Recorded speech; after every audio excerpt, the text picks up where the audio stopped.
Hey guys, it's Phoenix. So I'm stuck inside this world border, as you can see. There's no way out, but let's say you wanted to try to mine yourself out. And let's start mining away. Just...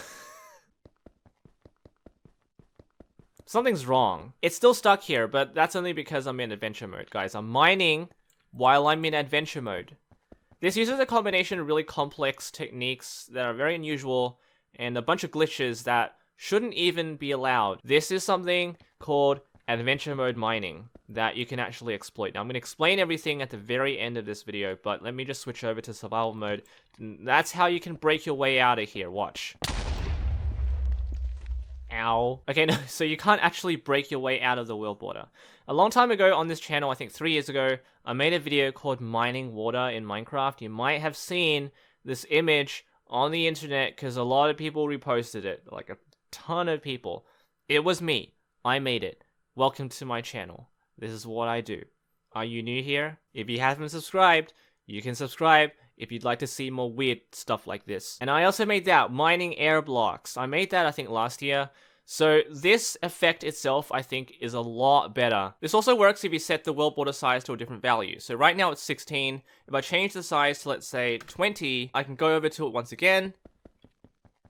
And for some reason, I can still mine the world border in adventure mode, which is weird. See how it's like on the surface of the world border, it just stays there? I am mining the world border, guys. It's literally right there. The cracks remain on this. I want to show you a video that I saw on my Reddit, r/PhoenixSC, by Brian Nether, where they block modeled the entire world border and actually broke through it. I think that looks really cool. But I decided to do something crazier than this. I didn't want to just fake a block model to look like a world border. This is actually the world border. What I've done is this. I have created a model that models the world border. This is not just any block. It looks like iron bars, but it's only iron bars because it's transparent, so I'm able to use that to my advantage. However, let's set the world border to about, I don't know, 20. I'm going to make it larger than this. Now, after all the calculations happen in the background, because there are a lot of calculations, you can see the block model has now extended further out. So this will follow the size of the world border. I'm going to set it to a very large number now, just so you can see just how much background work there is. This is actually kind of complicated. I'll leave the code that I wrote for all of this in the description in a paste bin, so you can have a look at how I'm doing this. It's not a lot of code, but it is enough to satisfy, hopefully, the intellectuals out there. But take a look at that. I think seeing the beauty of all of this actually working, I'm going to stand still a little bit because I know YouTube compression's not going to like this. But just the beauty of seeing all of this actually calculate itself out to work perfectly to model the world border is something that I didn't expect at all when I was thinking about how to do this. But yeah, now you can actually go all the way to the end right here and break it. But because it constantly fills and it's a world border, you can't break through. I could have done something really weird with like particles or teleportation to let the player go out, because you're breaking through the world border, you can go outside. What's life like outside the border? But no, I decided to just leave it like this, because this is just great.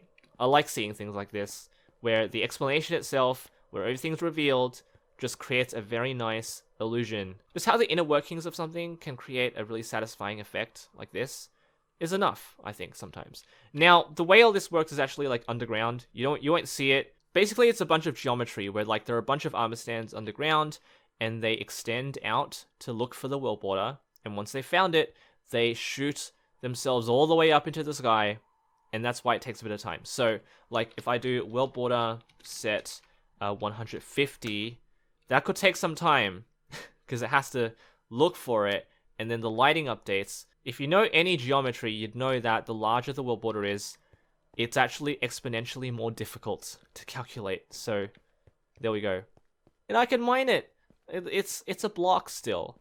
That's how I'm able to do all of this. Now, I actually have to set it all the way back to 0 somehow. To, let's say, 16. And now once that shrinks, there we go. That's why it's a lot quicker when it's like this. And now it's just a small cage. Thank you so much for watching. Leave a like, subscribe for more creative content. I know this one's a little bit more technical than some of you might have liked, but it took some effort to duplicate the existing world border with another border of mine that I can break. But the code is there in the description if you want to apply it to your world maps or whatever. And adventure mode as well. Such a strange effect but something that you can definitely exploit if you want. Take care.